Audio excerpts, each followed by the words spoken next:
शिक्षार्थियों नमस्कार। आज के इस वार्ता में हम लोग national curriculum framework for teacher education के विभिन्न आयामों को जानने समझने की कोशिश करेंगे। शिक्षक शिक्षा की राष्ट्रीय पाठ्यचर्या की रूपरेखा 2009-10 आखिर है क्या और इसकी आवश्यकता क्या थी, इन सब बिंदुओं को हम लोग जानने समझने की कोशिश करेंगे। इस बात को शुरू करने से पहले यह बात बतानी अति आवश्यक है कि शिक्षक शिक्षा की राष्ट्रीय पाठ्यचर्या की रूपरेखा 2009-10, जिसे कि आंग्ल भाषा में national curriculum framework for teacher education 2009-10 कहा जाता है, भारत में अध्यापक शिक्षा के विभिन्न पाठ्यक्रमों यथा DEd, DElEd, BEd, BElEd, BPEd, MEd, MPEd आदि के लिए दिशा निर्देश का एक अति आवश्यक और महत्वपूर्ण दस्तावेज है, जिसे राष्ट्रीय अध्यापक शिक्षा परिषद द्वारा प्रोफेसर मोहम्मद अख्तर सिद्दीकी की अध्यक्षता में तैयार किया गया। इस बात से कोई इनकार नहीं कर सकता है कि बिना बेहतर शिक्षक के हम बेहतर शिक्षा व्यवस्था की कल्पना नहीं कर सकते हैं, और बेहतर शिक्षक तैयार करने के लिए क्या दिशा निर्देश होंगे, क्या फ्रेमवर्क होंगे, यह पता होना भी हमारे देश के शिक्षा व्यवस्था के लिए, हमारे देश के शिक्षाविदों के लिए उतना ही आवश्यक है जितना कि शिक्षा स्वयं। इस बात को आगे बढ़ाते हुए हम इस बात की पड़ताल अब करेंगे कि शिक्षक शिक्षा की राष्ट्रीय पाठ्यचर्या की रूपरेखा 2009-10 के अनुसार एक शिक्षक के लिए तात्विक एवं सैद्धांतिक, जिसे कि हम लोग फिलोसॉफिकल एंड प्रिंसिपल्ड ज्ञान कहते हैं, की आवश्यकता क्यों है। इस बात को समझना इसलिए भी ज़रूरी है कि जब तक हम तात्विक और सैद्धांतिक पहलुओं को नहीं समझेंगे, तब तक शिक्षा के मूल मंतव्य को, शिक्षा के लक्ष्य को, शिक्षा के उद्देश्य को जान और समझ नहीं पाएंगे। तात्विक एवं सैद्धांतिक, जिसे फिलोसॉफिकल एंड प्रिंसिपल्ड ज्ञान कहते हैं, के विभिन्न पहलुओं जैसे शिक्षा का लक्ष्य, पाठ्यक्रम, विधियों एवं सामग्रियों और सामाजिक सांस्कृतिक परिप्रेक्ष्य को नियंत्रित करता है। जो भी हमारे यहाँ सोशल कल्चरल एस्पेक्ट है, उसको तात्विक एवं सैद्धांतिक ज्ञान जो है वो नियंत्रित करता है, वह उसे संपोषित करता है। इसलिए एक अध्यापक को पूर्ण मानव की रचना करने के लिए, एक सर्वगुण संपन्न व्यक्ति की रचना करने के लिए स्वयं को पूर्ण होने की अति आवश्यकता होती है। जब तक शिक्षक स्वयं उन चीज़ों को नहीं समझेगा, स्वयं उन सिद्धांतों को अपने जीवन में नहीं उतारेगा, तब तक यह बहुत दुष्कर कार्य है कि वो एक बेहतर मनुष्य की रचना, एक बेहतर मनुष्य को तैयार कर पाता है। आचार्य चाणक्य ने भी कहा है, और क्या खूब कहा है। आचार्य चाणक्य ने कहा है कि प्रलय और निर्माण तो शिक्षक की गोद में ही पलते हैं। इसलिए एक शिक्षक को दार्शनिक और सैद्धांतिक दोनों आयामों के विकास की चिंता रहती है। इसके बाद हम यह जानने की कोशिश करेंगे कि शिक्षक शिक्षा की राष्ट्रीय पाठ्यचर्या की रूपरेखा 2009-10 में एक शिक्षक के लिए तात्विक एवं सैद्धांतिक ज्ञान के किन किन बिंदुओं पर ध्यान दिया गया है, या किन किन बिंदुओं को केंद्रित करने का प्रयास किया गया है।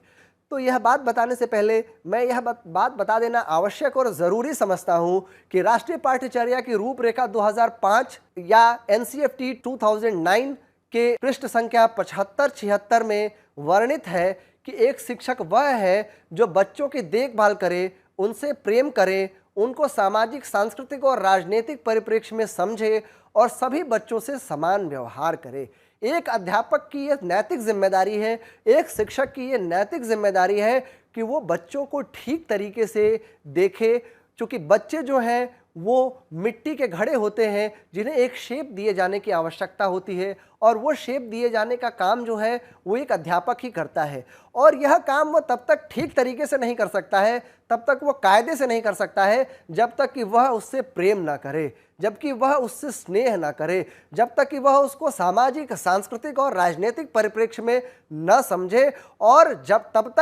तक कि वह सभी बच्चों को अपना बच्चा न समझे और सभी बच्चों से समान व्यवहार न करे। इस पे NCFT 2009 जो है वो बल देता है कि अध्यापक बच्चों से स्नेह करे और उसकी भावनाओं को समझे।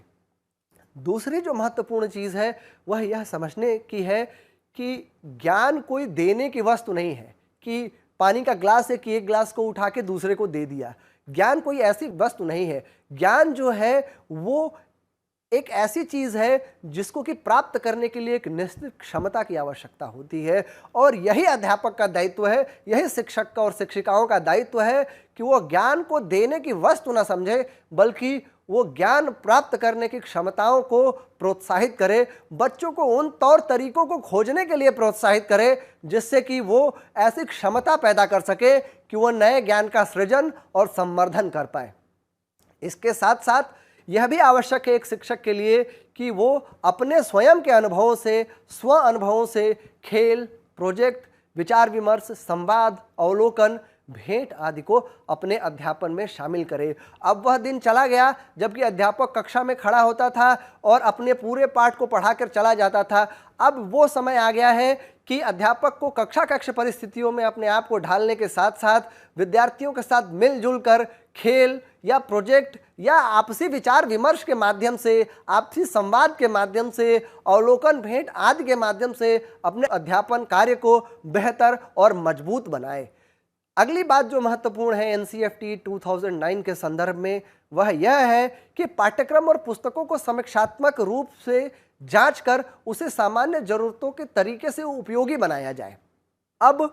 ऐसा समय है कि हमें पाठ्यक्रम को जीवनोपयोगी बनाना होगा, हमें पुस्तकों को जीवनोपयोगी बनाना होगा। केवल पुस्तकीय ज्ञान ही किसी व्यक्ति की सफलता के मानक या मानदंड नहीं हो सकते हैं। पुस्तकीय ज्ञान के साथ साथ उसके पास व्यावहारिक ज्ञान भी होना चाहिए, और व्यावहारिक ज्ञान यदि पुस्तकीय ज्ञान के माध्यम से दिया जाए तो और ज़्यादा समीचीन और बेहतर होता है। इसलिए यह आवश्यक होता है अध्यापक के लिए कि वो एक ऐसे पाठ्यक्रम का निर्माण करे या ऐसे पाठ्यक्रम के निर्माण करने की योग्यता रखे जिससे कि वो ऐसा पुस्तक निर्माण कर सके जो कि समीक्षात्मक हो, जो कि क्रिटिकली चीज़ों को इवेल्युएट करे और वो जीवनोपयोगी, समाजोपयोगी हो।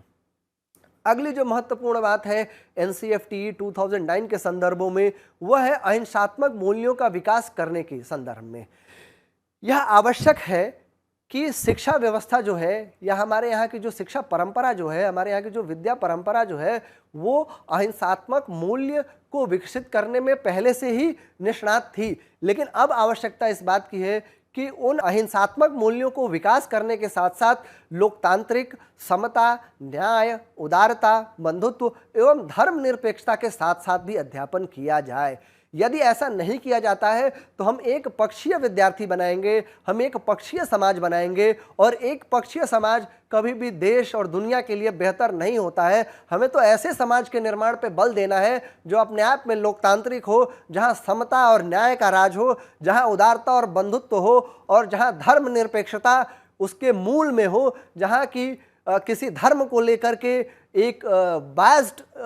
कल्चर का विकास न हो। तो एनसीईआरटी 2009 जो है एक ऐसे शिक्षक का निर्माण करने पे बल देती है, ऐसे अध्यापकों का निर्माण करने पे बल देती है, ऐसे शिक्षिकाओं का निर्माण करने पे बल देती है जो लोकतांत्रिक, समता, न्याय, उदारता, बंधुत्व और धर्मनिरपेक्षता के साथ साथ अध्यापन करे।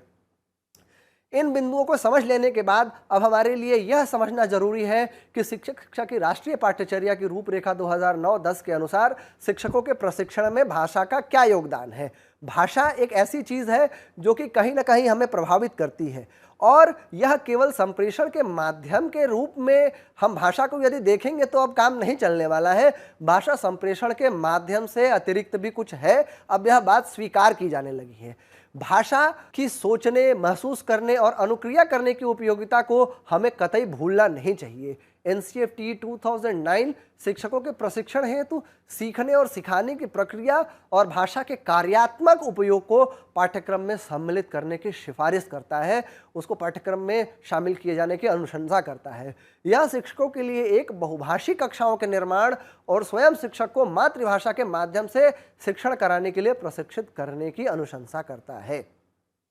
सामान्यतः होता क्या है, एक बच्चा, एक विद्यार्थी, एक व्यक्ति यदि किसी स्कूल में प्रवेश लेता है तो वह अपने घर में बहुत सी भाषा की चीज़ों को सीख के आता है, जो निश्चित रूप से वो अपने यहाँ के लोकल सराउंडिंग से सीखता है। यदि उदाहरण लें हम, तो यदि उत्तराखंड का उदाहरण लें या बिहार का उदाहरण लें या राजस्थान का उदाहरण लें या असम का उदाहरण लें या बंगाल का उदाहरण लें, तो हम यह पाते हैं कि बच्चा घर में बांग्ला बोलता है, वो हाड़ौती बोलता है, वो भोजपुरी बोलता है, वो कुमायूनी बोलता है, वो गढ़वाली बोलता है। तो बच्चा अपने मूल भाषा के, अपनी मातृभाषा के, अपने लोकल भाषा के विभिन्न शब्दों को लेकर के कक्षा कक्ष में प्रवेश करता है और अचानक वो कक्षा कक्ष में देखता है कि अध्यापक तो केवल अंग्रेजी में ही बात कर रहा है, अध्यापक तो केवल हिंदी में ही बात कर रहा है, तो बड़ा बेचैन सा हो जाता है, वह बातों को समझ नहीं पाता और वो धीरे धीरे चुप होने लगता है और कुंठित होता जाता है। आज आवश्यकता इस बात की है कि शिक्षक जो है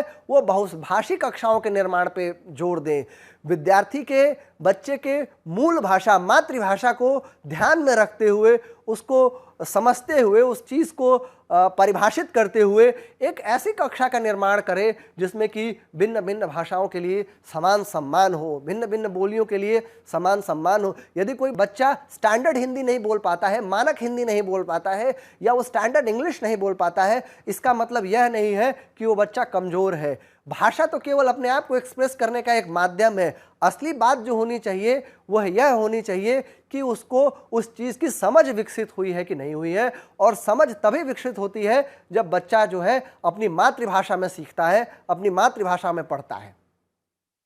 इसी के साथ साथ हम यह बात भी समझें कि अवधारणाएं, रचनाएं एवं उदाहरण जो हैं वो ज्ञान का निर्माण करने वाले ब्लॉक्स हैं। ज्ञान का जो निर्माण होता है different concepts, different examples, different structures के थ्रू होता है, और ये स्ट्रक्चर जो है वो इंटायरली, पूर्णतः निर्भर होते हैं भाषा पर। और NCFT 2009 इस बात पर बल देती है कि विद्यालयी शिक्षा में शिक्षकों की भाषा में प्रवीणता और संचार कौशल को महत्वपूर्ण कारक मानता है, और ये कहता है क्योंकि भाषा बालक के सामाजिक और सांस्कृतिक पक्षों को उजागर करती है, इसलिए भाषा के शिक्षण पे हमें विशेष बल देने की आवश्यकता है। भाषा के शिक्षण को हमें समझने की आवश्यकता है, क्योंकि भाषा ही एक ऐसी चीज़ है जो कि गणित की कक्षा में भी उतनी ही मौजूद होती है जितनी कि हिंदी की कक्षा में होती है। इसलिए भाषा के शिक्षण को विशिष्ट ध्यान देने की आवश्यकता पर NCFT 2009 जो है वो बल देता है। इसके बाद अब हम यह समझने की कोशिश करेंगे कि शिक्षक शिक्षा की राष्ट्रीय पाठ्यचर्या की रूपरेखा 2009-10 शिक्षकों के प्रशिक्षण हेतु कैसे सामाजिक सांस्कृतिक पहलुओं के साथ तालमेल बिठाने के प्रशिक्षण की व्यवस्था करती है। इस बात को समझने के लिए हम जैसा कि अच्छी तरीके से जानते हैं कि समाज और संस्कृति एक दूसरे से भाषा, मूल्यों, आचार विचारों, खान पान, रहन सहन आदि के माध्यम से जुड़े हुए हैं। ऐसे में NCFT 2009 शिक्षक को समाज और संस्कृति में तालमेल बैठाकर प्रशिक्षित करने के आवश्यक दिशा निर्देश देने जैसे कि बहुसांस्कृतिक एवं बहुभाषाई कक्षा कक्षों का निर्माण कैसे किया जाए, मूल्यों की शिक्षा कैसे दी जाए, वैश्वीकृत पाठ्यक्रम ग्लोबलाइज्ड करिकुलम कैसे बनाया जाए कि बच्चा जो है वो विश्व के किसी भी कोने में अपने आप को हीन न महसूस करे, अपने आप को स्टैब्लिश कर सके, और शांति के लिए शिक्षा, पीस एजुकेशन या वसुधैव कुटुंबकम, पूरी वसुधा को एक परिवार मानने की शिक्षा देने की बात, और ऐसे प्रशिक्षण तैयार करने की बात है कि ऐसे शिक्षक तैयार करें जो इन सब उद्देश्यों को पूरा करने में सफल हो, उनकी योग्यता ऐसी हो कि वो ऐसे बालक निर्माण कर सके जो कि समाज और संस्कृति में तालमेल बैठाने वाले हों और पूरी वसुधा को एक परिवार के रूप में समझे और इस हेतु अपने प्रयास जीवन पर्यंत करते रहें। अब हम यह समझने की कोशिश करेंगे कि शिक्षक शिक्षा की राष्ट्रीय पाठ्यचर्या की रूपरेखा 2009-10 में शिक्षकों के प्रशिक्षण हेतु शिक्षा शास्त्रीय पक्षों, जिसे आंग्ल भाषा में, अंग्रेजी में हम लोग पेडागॉजिकल एस्पेक्ट कहते हैं, की भूमिका क्या है, क्या रोल है पेडागॉजिकल एस्पेक्ट का शिक्षकों के प्रशिक्षण में। तो हम यह बात ठीक तरीके से जानते हैं और समझते हैं कि शिक्षा शास्त्र के अध्ययन का उद्देश्य जो है वो विद्यालय विषयों को समझना और विद्यालय के मूर्त ठोस संदर्भ में उन विषयों के शिक्षार्थी, पाठ्यवस्तु, परिप्रेक्ष्य, उपयोगिता और निहितार्थ की समझ के साथ अध्यापन कराना है। कहने का तात्पर्य है कि अध्यापक जो है विद्यालयी विषय को तो समझे ही समझे, विद्यालय के मूर्त और ठोस संदर्भ में उन विषयों के शिक्षार्थी और पाठ्यवस्तु के परिप्रेक्ष्य को भी समझे और उसके उपयोगिता और उसके निहितार्थ, उसके रेलेवेंस की समझ के साथ अध्यापन करे। उसका अध्यापन एकांगी नहीं होना चाहिए, उसको रेलेवेंस और यूटिलिटी पर भी उतना ही ध्यान देना है जितना कि विद्यालय विषयों के समझ पर देना है। और इस प्रकार सामाजिक सांस्कृतिक मूल्यों को ध्यान में रखते हुए एनसीईआरटी 2009 को इस प्रकार बनाया गया है कि इसमें पारंपरिक शिक्षा शास्त्रीय विषयों का प्रशिक्षण, वर्तमान के शुद्ध विषय ज्ञान एवं प्रणाली के अनुसार शिक्षक और विद्यार्थी को उसके परिप्रेक्ष्य के अनुसार फोकस को स्थानांतरित करने में मदद करे। कहने का तात्पर्य यह है कि इसमें जो ट्रेडिशनल शिक्षा शास्त्रीय विषय है उसका प्रशिक्षण इस प्रकार से दिया जाए कि अध्यापक जो है वर्तमान के शुद्ध विषय ज्ञान जो बिल्कुल मूल ज्ञान है और प्रणाली और उसकी जो मेथोडोलॉजी है उसके अनुसार ही अध्यापक और शिक्षार्थी को उसके परिप्रेक्ष्य के अनुसार स्थानांतरित कर सके। इसको एक उदाहरण से समझे तो उदाहरण के लिए भाषा शिक्षा शास्त्र का कोर्स सीखने वाले की भाषा संबंधित विशेषताओं की समझ को बढ़ावा देगा। पाठ्यक्रम में भाषा एक तरह से भाषा के परंपरागत रूप को केंद्रित करके विषय के रूप में पढ़ाया जाना ही तो है। इसी तरीके से भाषा को व्यावसायिक अधिगम एवं विकास में शामिल किया जा सकता है। कहने का तात्पर्य सिर्फ ये है कि भाषा को केवल भाषा की कक्षाओं तक ही सीमित नहीं रखा जाना चाहिए। भाषा को इन संदर्भों में भी देखा जाना चाहिए कि भाषा जो है वो व्यावसायिक अधिगम और विकास के लिए भी उतनी ही आवश्यक है जितने की भाषा की कक्षा में स्वयं भाषा की आवश्यकता होती है। इन संदर्भों को देख लेने के बाद हमें अब यह देखना होगा कि शिक्षक शिक्षा की जो राष्ट्रीय पाठ्यचर्या है और उसकी जो रूपरेखा 2009-10 में जारी हुई है उसके अनुसार व्यावसायिक अधिगम और विकास जिसे कि प्रोफेशनल लर्निंग एंड डेवलपमेंट कहते हैं का संबंध किससे है। यह संबंध जानने की पड़ताल जब हम करते हैं तो हम इस पड़ताल में यह बात समझ पाते हैं कि व्यावसायिक अधिगम और विकास जो है उसका सीधा संबंध जो है वो किसी भी व्यक्ति की अपने कार्य अथवा अभ्यास से संबंधित ज्ञान और कौशल अर्जित करने की क्षमता या सूचना की तलाश करने और अपने व्यावसायिक क्षेत्र में स्वयं को सुविज्ञ बनाए रखने से है। यह बात हमें ठीक तरीके से समझनी होगी कि अध्यापकों को भी एक प्रकार से प्रोफेशनल डेवलपमेंट की आवश्यकता होती है। जो अध्यापक प्रोफेशनल डेवलपमेंट नहीं करता है वो एक तरीके से ट्रेडिशनल टीचर हो जाता है और वो ऑब्सोलीट हो जाता है।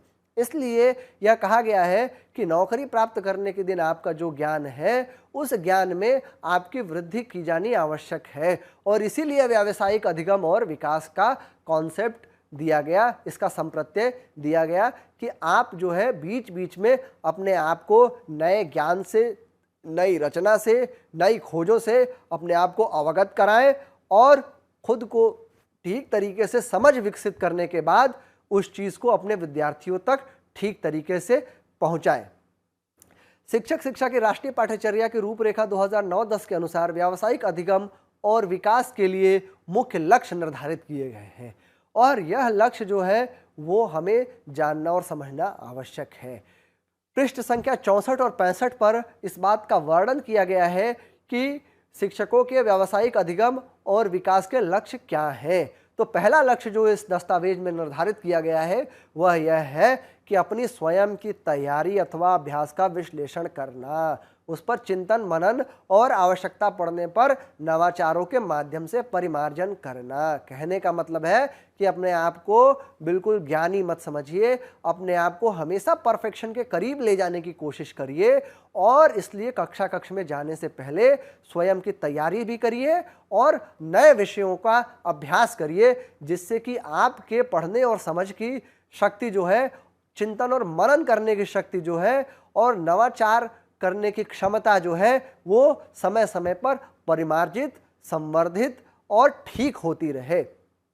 इसके साथ साथ दूसरा जो लक्ष्य निर्धारित किया गया है वह यह है कि अपने शैक्षणिक अनुशासन या विद्यालय पाठ्यक्रम के अन्य क्षेत्र जैसे सह शैक्षिक क्रियाओं के बारे में अपने ज्ञान को गहन करना और अद्यतन करना। सामान्यतया हम लोग यह समझते हैं कि जो क्लासरूम टीचिंग हो रही है, जो कक्षा कक्ष में हम लोग पढ़ और पढ़ा रहे हैं वही महत्वपूर्ण है, लेकिन यह बात समझने की आवश्यकता है कि कक्षा कक्ष में जो पढ़ और पढ़ा रहे हैं वो तो महत्वपूर्ण है ही, लेकिन उसके साथ पाठ्य सहगामी क्रियाओं में विद्यार्थी जो सीखते हैं वो लॉन्ग लास्टिंग होते हैं, वह बहुत दिनों तक उसके मस्तिष्क पर छाप छोड़े रहते हैं। तो इसलिए खुद को सह शैक्षिक क्रियाओं में किस प्रकार से निष्णात बनाया जाए, किस प्रकार से उपयोगी बनाया जाए और किस प्रकार से ट्रेंड बनाया जाए, इसकी भी कोशिश करने की आवश्यकता होती है।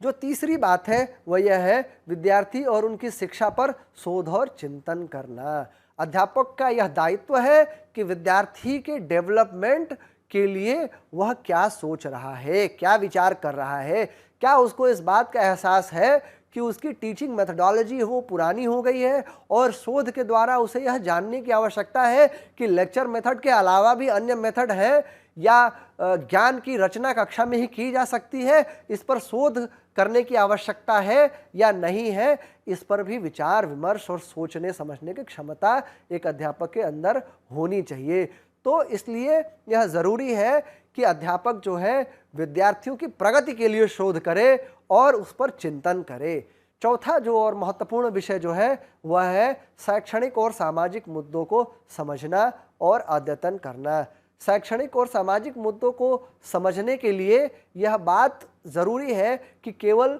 आप क्लासरूम में यदि बच्चे को कंटेंट पढ़ा देते हैं तो वह पर्याप्त नहीं है। बच्चों को सामाजिक मुद्दों को समझाना आवश्यक है जिससे उनके सोचने और समझने का नज़रिया जो है और बेहतर और अपडेटेड हो सके। बच्चे यह समझ सके कि नहीं दहेज प्रथा एक गड़बड़ प्रथा है या सती प्रथा एक गड़बड़ प्रथा थी, इसलिए इन प्रथाओं को बदले जाने की आवश्यकता है। तो सामाजिक मुद्दों को भी समझाना अति आवश्यक है। पांचवा विषय जो है वह है शिक्षा या अध्यापन से व्यावसायिक रूप से जुड़ी अन्य भूमिकाओं के लिए तैयारी करना, जैसे अध्यापकों की शिक्षा, पाठ्यचर्या विकास या परामर्श व निर्देशन। अब अध्यापकों से यह अपेक्षा की जाती है कि वह केवल क्लासरूम टीचिंग लर्निंग तक ही सीमित न रहे, वह अपने शिक्षा को, अपने ज्ञान को और इन्हेंस करे और इन्हेंस करने के लिए वह सारे तौर तरीके सीखें कि कैसे करिकुलम का डेवलपमेंट किया जाता है, कैसे पाठ्यचर्या का निर्माण किया जाता है और किस प्रकार से यदि कोई विद्यार्थी किसी मुसीबत में है, किसी मनोवैज्ञानिक, किसी व्यक्तिगत परेशानी में है, तो उसको किस प्रकार से परामर्श व निर्देशन दिया जाए। तो यह काम जो है वह अब अध्यापक को ठीक तरीके से करने के लिए अपने आप को समझाना होगा, अपने आप को ट्रेंड करना होगा। छठी और महत्वपूर्ण बात जो है वह यह है कि बौद्धिक अलगाव से बाहर निकलना, इंटेलेक्चुअल जो लोनलीनेस है उससे बाहर निकलना और कार्यस्थल में अन्य लोगों या विशिष्ट विषयों के क्षेत्र में काम कर रहे शिक्षकों और शिक्षाविदों को और साथ ही निकटतम समुदाय या समाज में बुद्धिजीवियों के साथ अनुभव साझा करना। यह बात हमें समझनी होगी कि बौद्धिक अलगाव से कोई बहुत ज़्यादा आपका भला होने वाला नहीं है। अब इस बात की आवश्यकता है कि आप अब अपने आप को सोसाइटी से कनेक्ट करें। समाज भी एक सोसाइटी में ही है, स्कूल भी एक सोसाइटी में ही है, एक समुदाय में ही है। इसलिए आपको खुद को समुदाय से कनेक्ट करना होगा और समुदाय में जो बुद्धिजीवी हैं उनके अनुभवों का लाभ स्वयं और विद्यालय को प्रदान करने के लिए आपको उद्यत होना होगा, आपको तैयार होना होगा ये सब काम करने के लिए। यह दस्तावेज इस मायने में एक बहुत महत्वपूर्ण और क्रांतिकारी दस्तावेज है।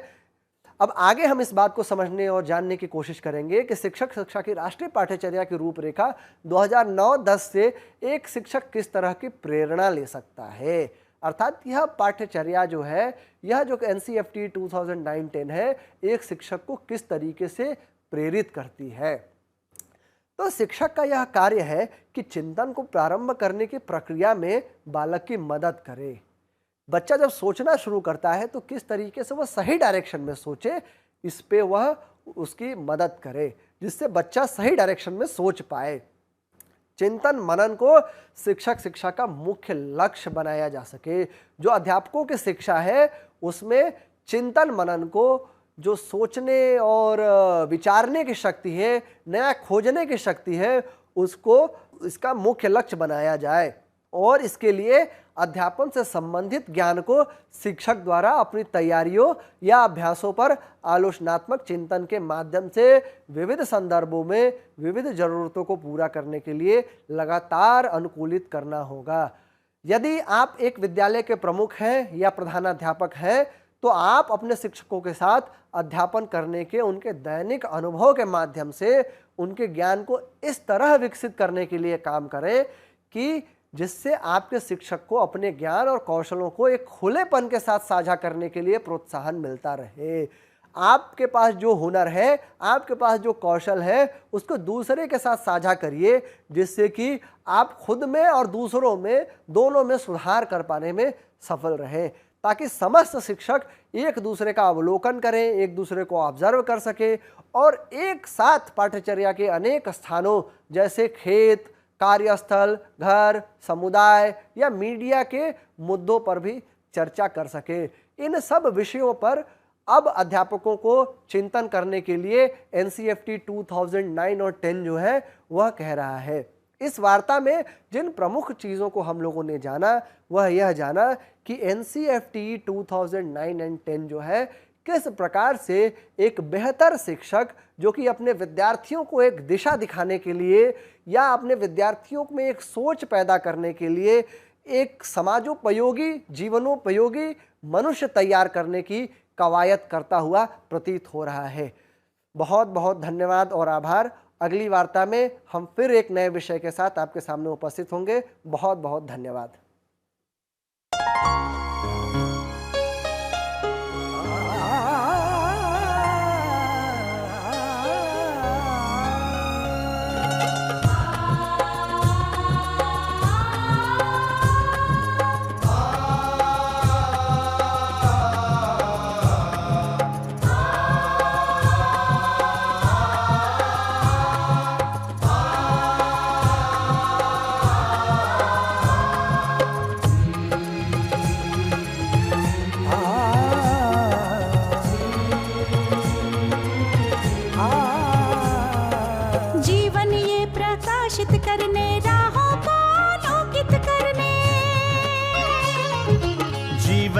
प्रकाशित करने राहों को आलोकित करने हम अपना दीपक स्वयं बने, हम अपना रास्ता स्वयं चुने। हम अपना दीपक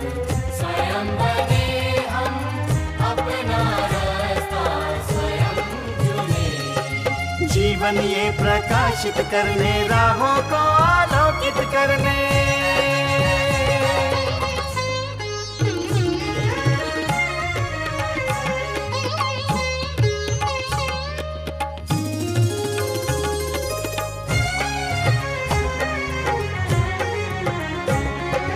धन साधन समय की सीमा से विद्यालय जो मुक्त हो, धन साधन समय की सीमा से विद्यालय जो मुक्त हो। कभी पढ़े हम कहीं पढ़े वे विषय की लोच से युक्त हो। कभी पढ़े हम कहीं पढ़े वे विषय की लोच से युक्त हो। मित्रों हम उठे और जागे, मंजिल आने की ध्वनि सुने। हम अपना दीपक स्वयं बने, हम अपना रास्ता स्वयं चुने। जीवन ये प्रकाशित करने राहों को आलोकित करने।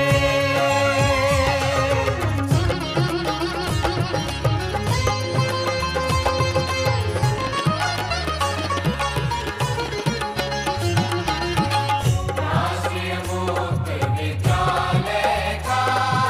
है द्वार खुला सबकी खातिर। शिक्षा परीक्षा का अवसर एक बार ही क्यों मिलता फिर। शिक्षा और परीक्षा का अवसर एक बार ही क्यों मिलता फिर